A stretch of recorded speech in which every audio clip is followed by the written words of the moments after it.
最后山好热闹闹，哈哈哈！古奇challenge里，别叫俺弄个桥，你那别弄个桥，你弄桥去，这桥去，没可以啊。Good.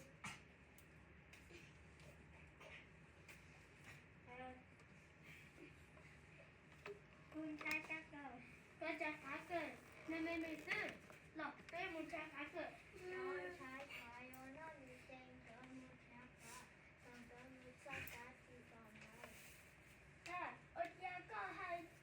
ก็นอนก็จอก็จะซื้อคือน้องก็อาจจะก็อยากจะชี้ดูจอตัวจะเป็นนอก